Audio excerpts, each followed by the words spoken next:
Voilà, très chers téléspectateurs, bienvenue dans votre émission Tribunal, une émission qui reçoit pour vous des grands analystes, quel que soit parti, évidemment, biso au milieu du village, biso musala et la bino musala informer bino information na nyonso pour les mboka. En tout cas, merci Nabino pour la fidélité, merci Nayo papa Jean, merci Nabino tout bat pour biso au besoin à travers Mikilia Poto, naebi que Kolo Botuna Yiduna et belé concernant l'actualité aux les Kanamboka, Makambozo les Kana. Analyse les lots pour réponse parce que depuis arrivé il y a Joseph Kabila au la Sénat moi qui a bougé de gauche à droite c'est Salamaki jusqu'à présent les autres sont troublés tout ça nous pour comprendre tout ça non analyse mais qu'est-ce que FCC Azolinga pour mettre en place comme stratégie et le nini Kabila a planifié au long du coup pendant que les belé a raté pour abîmer la Sénat. Donc problème moi n'a relevé la question est belé néanmoins sur la lélo na mboka papi ou azali grand communicateur pays de pes bato ba osala que message à véhiculer partout à travers le monde, voilà, dans le pays pour comprendre, parce que grâce à l'analyse de ça, nous permettra à ce que tu me regardes un peu dans l'angle nini, makambozo kende, politique en boka, zo kende nengeni, zo kende nengeni. Au sein du tribunal, la présentation de Taylor, autrement appelé monsieur le juge. Si ma bili les apiskas, merci na yo mona mboka na okena lomba on appelle mbote. Bonjour Ndeko Papi. Bonjour Ndeko le juge du tribunal. Merci, bienvenue. En tout cas, yoza moko ya biso mesana Jakoya, les alliés vraiment grand plaisir parce que moi mingi ya mboli susu depuis makambo et salamara est arrivé à moi na mboka ça comme déjà congolais ba mingi pe ba lingi to bengi moi na mboka Ndeko Joseph Kabila depuis arrivé na ye na Sénat oyo bandeko belé basilikaki misusu bafingaki balobaki mabe tokolobela yango po tozonga avant to banda oyebi déjà makambo ndenge esala tokola loboko pour prêter serment au jeu oloba rien que la vérité. Ouais, moi na mboka monsieur le juge ngai naza liboso ya caméra oyo pona lo bénéfice et la vérité parce que toyebi ke ba formule na ba démagogie ba slogan totikela ngo ba ndeko oyo ya FCC batu ya Kingakati na batu ya Lamuka oyo bazalaka na busolo te parce que Lamuka gestion eza passé bazana na expérience te mais biso lokola toza na expérience yango wana lelo toza na face ya bandeko na caméra pour que toyebisa bango rien que la vérité. Très bien, merci mon amboka. Ndeko, mais quand on peut expliquer selon you, arriver à Kabila, parce que c'est très important. Arriver à Kabila dans le Sénat, et là on Kabila a préparé dans le Sénat. Parce que c'est l'absence c'est belé. Tous on a un archive là. Ouais, moi amboka monsieur le juge, tu as vu que ceux qui ont déjà nganga zalaki na bercière azo travailler match ceux qui ont moni kaka keno amoni que match ekomi makasi okomona ye moko alati Varese à descendre na terrain pour que agisse d'autres ceux qui bomoni kaka nganga descendre na terrain boyeba keno match wana eza mabe donc amoni que victoire ezate yango wana bomona ki kozonga ya ndeko oyo tozobenga sénateur à vie ayena ye moko na Sénat po alakisa batu na ye keno awa oyo totiaki espoir et balugeli biso donc na temps oyo azoyeba te eloko nini yako simba eloko nini yako sala akomi donc ndenge bozala alors batunde il faut bakebaka na ba information tolingi diffamation te bolandaka ndenge analyse politique ndenge na moment na bata na basinji temps il faut botangaka yango yango tozoloba ke non match vraiment eza mabe et indeli bato ya FCC la Kingakati. Voilà, ce aujourd'hui deux signes de temps. Et vous retenir deux choses. Azali Nganga sera monnaie déjà match qui ne m'a pas sur le terrain. Deuxième chose, signe déjà où ils ont l'accès sous Kanaé déjà. Donc, 2 points à retenir, il y a que Kabila ya na Sénat, mais Bamissou Bakoloba que Boye il y a na Sénat, et ça parce que la communauté internationale est obligée qui est.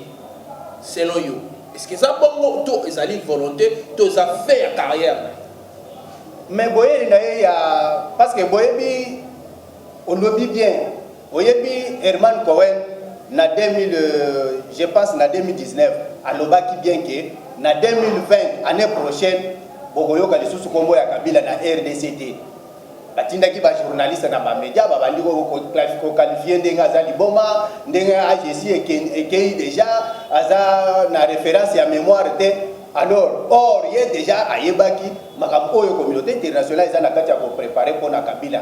Alors tant ba moni mutu azo sala semblant ya za sénateur olia ko kende ko siéger azo sala semblant or na les dessous des cartes na ezalaki que non en 2023 azongela que non aya ko postuler ba tie pression ba piéger ye wana akena mettre fin ya carrière na ye na Sénat. Alors na ba oyo ba banda ko continuer que non ko rêver que ndeko Kabila na 2023 parce que nazo comprendre te FCC mobimba wana basala na bango na mutu candidat mususu ya kotia te mais basala semblant toye ko étudier logique na bango eza que non bango ba yebi bien que Kabila ndi aza na force mais bazo mikosa Kabila déjà force ezate Kabila sala atiaka bango na distraction Kabila pe faut sala attention au moni ba koribia ro bazo entourer entre autres aller à Tundu ba déclaration à salaki toza na mova sakani ba koribia ro na baza ebele basi ba kunda mobutu na Maroc bazongele musée ba ke tika ye kuna talati konde bazo baluka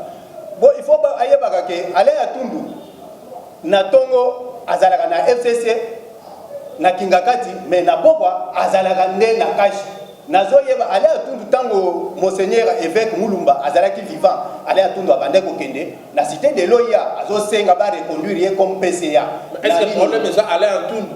Oui, parce que baza bato bazo kosa ndeko Kabila oyo bazo la kiseke no baza na besoin na ye il faut azonga, c'est-à-dire on a bango to éviter eloko nini Kabila ya akoya ko pesa na peuple congolais oyo ye apesa kate. Or Kabila na règne na ye 18 ans. Toyebi comment il avait géré le pays. Alors il était arrivé à la fin. Il y a un mot qui pouvoir accéder la pression du peuple congolais. Mais alors on va faire la distraction pour que trop de flatterie, ça l'attention. Place na yo ezana makala. Très bien. Déjà place. Toujours continuons les archives. Mais bande kozo la ndabiso et vous comprendre. Ndeko moka bengi ngai azali na Allemagne à Lobiboy. Soki Kabila est na Sénat, c'est que azo préparé et l'eau. Non, on lobby sur une gamba qui dit na terrain, c'est que azo préparé et l'eau. Soit président du Sénat Alexis Ntambo Mwamba a démissionné en disant que azo be la santé na azo permettre à ce que a continuer bakende élection.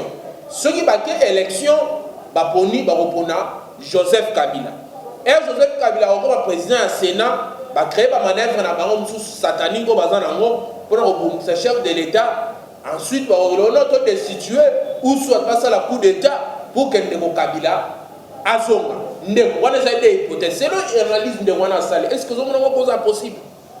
Oui, analyse d'abord, c'est une analyse vraie, mais il faut que vous ayez makambu nyoso to Kabila ko planifier na mboka oyo ko asala yango oyo eza contre, c'est une force contre la nature et kotikala ka kosimbate. Pourquoi? Parce que mutolo ya Kabila batikala ka jamais ko kunda yango na Congo. Alors azoya ko s'affronter contre mutu oyo papa na ye mama na ye famille na ye to yebi mutolo na ye ya Félix eza awa makambu nyoso to Kabila akosala keno asala ngo contre mboka oyo pour que à détruire nation et kotikala ka kosimbate parce que to yebi mutolo na ye eza awa te akosala ngo na raison nini ba plan on est surtout ba kabal tout ba monter et kozalaka toujours avoué à l'échec assez planifier makambo ebele. Est-ce que simba kaka wana ndeko ya ko simba wana kutunde mama na jabo ya wana ndeko komisa ye ti na prison parce que ngana senga ki na président Fatie eloko akosala na Kabila ezaka eloko moko il faut kaka pour que kime kota na Congo bakanga mwana mobali oyo akende kofanda na makala place na awan ceux qui bakaliye on le va que nous faire na makala. Mais est-ce que le problème est que nous faisons un makala tous ces pays?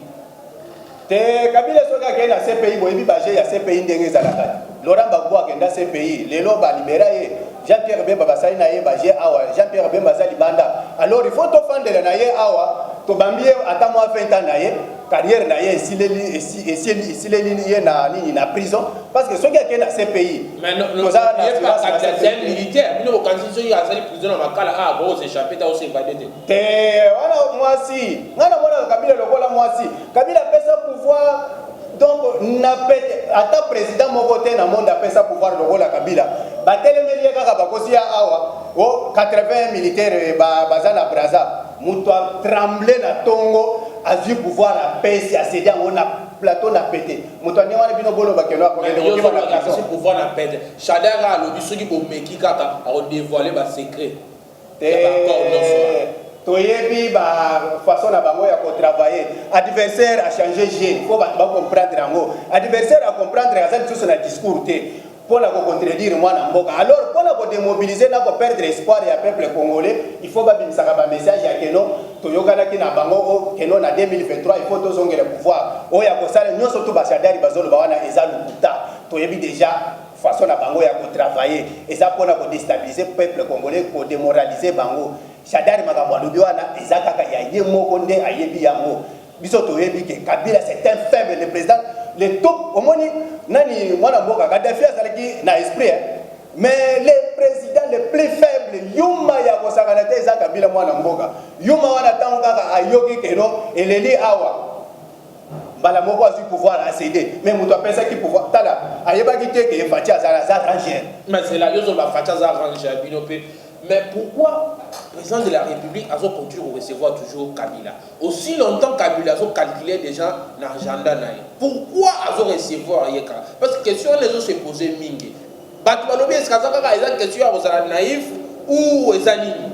Pourquoi a continué à recevoir Kabila? Puis na discours na makamba solo là il a dit Kabila a dit ça il a soutenir en 2023. Est-ce que vraiment il faut un sens selon yo? Aux analystes mais quand on peut expliquer biso yo za juge na linga ba koloba solo na émission na yo parce que émission moko oyo donc eza tribunal pour la kosamba omoni ndeko Kabila peut-être bato oyo bazolo ba wana baza bato oyo ya FCC balobaka toujours na ba réseaux sociaux Kabila ye moko en face boya koza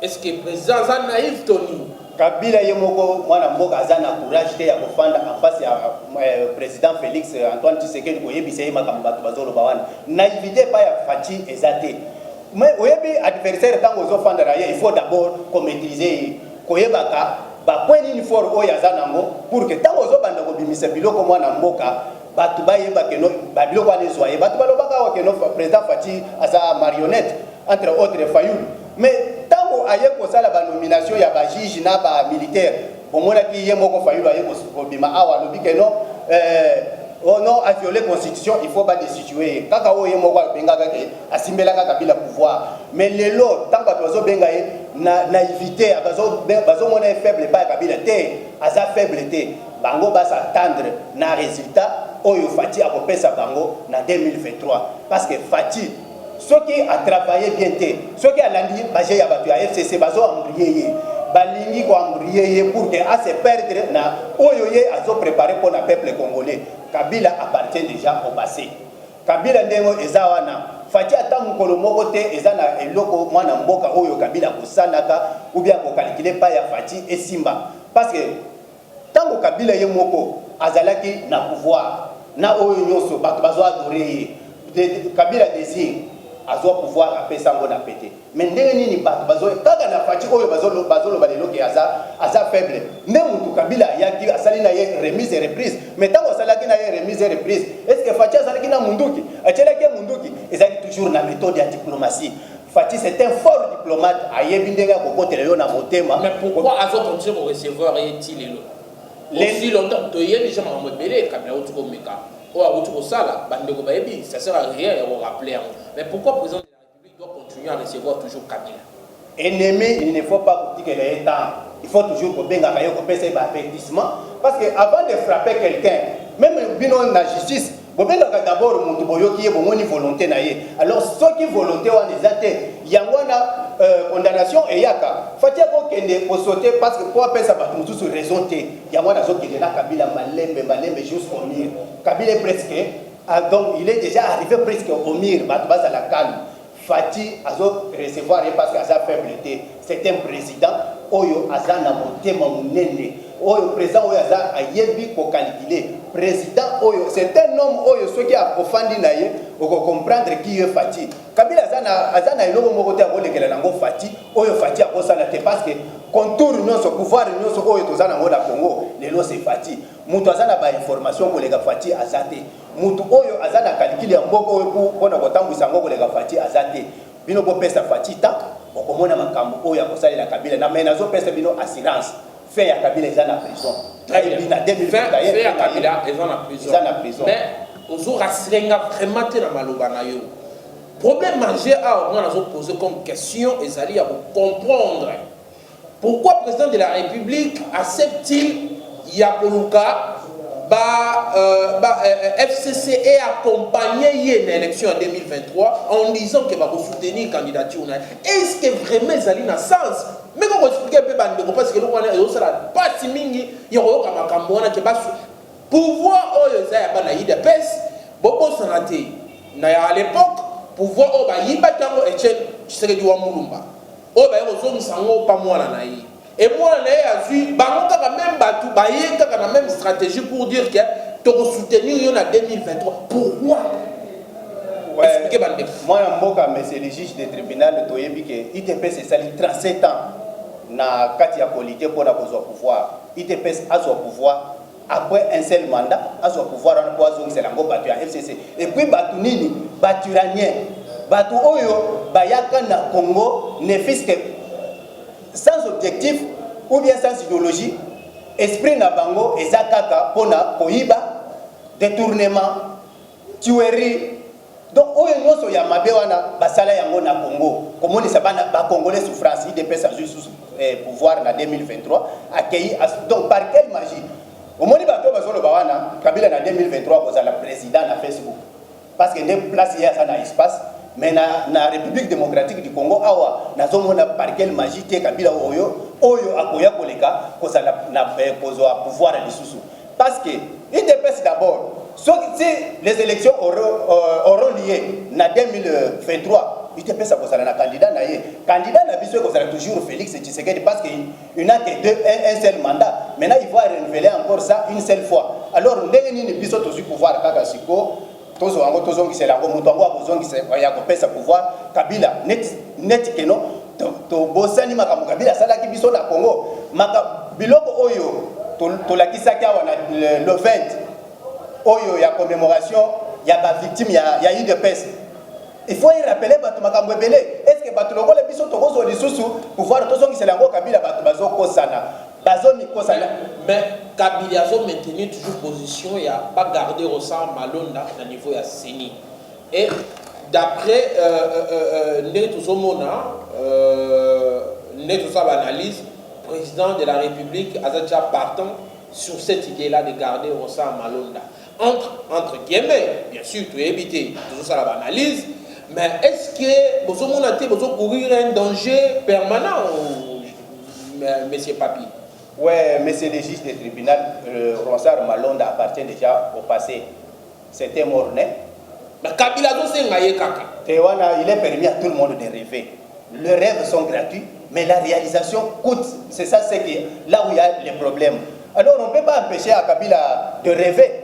Est-ce que biso tolanda na ye place moko pour que toi empêcher à rêver donc on a continuer na rêver ya wana zolo bake place ya Kabila eza awa boye na cité nde ou bien na pingaka ti place azate pour que bato bazala na kimia place na yeza na prison ya Makala biso moko to omoni muto eta to kotia na prison ya Makala après to bimisie to ke tia ye na musée national na biso pour que bandeko soko ya za na besoin na ye parce que à cause de la richesse monnaie na mboko yo soko za na besoin okekotisa mbo na kesi ya l'état okekotala ye na musée très bien pour que rappeler bato na histoire ya mboka que notre zalaki avec un monsieur très méchant lokola Kabila alors montande wana to tiner na CPI toza na ye besoin pour 100 000 personnes 100 000 personnes oyo bazozwa bambongo ya bato mosusu okutu bayaka te soki mpe bakufa soki mpe ndenge nini. Mais comment est-ce possible biloko wana ekende kosalama na fonction publique qui est à la base?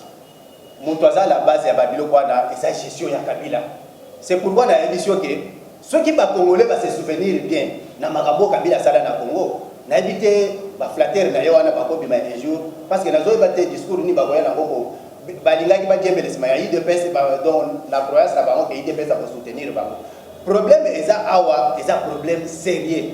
Kabila na mboka oyo 18 ans oyo asali na mboka musala na ye ezalaki kaka projet de société na ye koyiba. Alors koyiba wana azalaki déjà na système ya bato na ye bazoyiba Congo yango wana ozomona soki olandeli badossier wana ezalaka toujours de même tête qui sont cités. Okomona toujours ministre, ancien premier ministre Matata Ponyo, ministre de la finance Ariav, okomona Muzitu azana kati, toujours des mêmes personnes. Ça c'était dans tous les dossiers. Omoni awa mutususu oyo José Makila qui a la théâtre. Mais ce qui basa cité na ba situation nyonso wana bongo ba DG oyo ba entrepreneur bo Jeffrey ba DG bazo kanga bango bazo bimaka bazo bimaka. Te nasina expliquer dossier OK, eza na DG moko te oyo batanga yeba aye abimi ba libérer yete. Eza te que no justice azo banga bango ou bien justice azana ba preuve te. Na justice tozana deux étapes oyo tolobela kao. Étape ya liboso okoya ba ko interpeller yo bayoki yo bako tuna yo est-ce que oko collaborer na justice mais ceux qui ont demi coopérer na justice ozongisi oyo justice parce que biso toza na besoin ya que totiaka batu na makala te toza na besoin ya ko renfler caisse ya l'état mbongo ezonga mobilisation ya recette et mata. Alors ceux qui mutu amoni que non justice a interpellé azongisi mbonga à quoi sert ya que non ba garder toujours na ko retenir na prison. Yangwana bato bazana information des journalistes qu'on a recruté na Kingakati oyo bazo tambisa ba information ya mabe pona ko lakisa bato que non mwana mboka Félix Antoine Tshisekedi président de la République makamnyoso azo sala ekotika la jamais kosimba. Yangwana bato bazo tambula na ba information wana net patience saiba ba interpeller afuti mbongo na niveau ya nini ya tribunal de grande instance parce que mongo oya futi patience abandaki ko sous-traiter une société à partir ya Tanzanie société wana ezokotisa biloko olie pas futa douane société wana ezofuta douane te c'était patience oya abandaki ko faciliter bango biloko na bango ekota ba opérer pendant 40 ba opérer pendant 4 ans na opération na bango ya 4 ans tant inspecteur ya IGF akena ba enquête ba sali inspection na bango baye ko retrouver que ndeko oyo azwaki ba opéraki pendant 4 ans mbongo oyo société oyo il faut un devoir na l'état congolais c'était plus de 30 millions de dollars. Alors tant ba bengi ba entrepreneur ya société ba futi mbongo na bango ba futi plus de 25 millions de dollars mais ba lobi que non mbongo oyo tikalaki tozalaki na partenaire na biso nde il faut afutaka yepe afutaka partie ya mbongo 7 millions de mbongo wana il faut ya futa ezaki 7 millions de dollars yango wana bapaki ye ntango bamapaye bakena ye aye kofuta mbongo na mbongo wana futi 5 millions de dollars mbongo wana ebimi wapi aza actionnaire na Freeland Bank a Freeland Bank nde babimisi 7 millions de dollars bazongisi yango balibere Patience Saiba azwi liberté provisoire sous condition bayebisi à tout moment où la justice aura besoin de toi tu vas toujours répondre.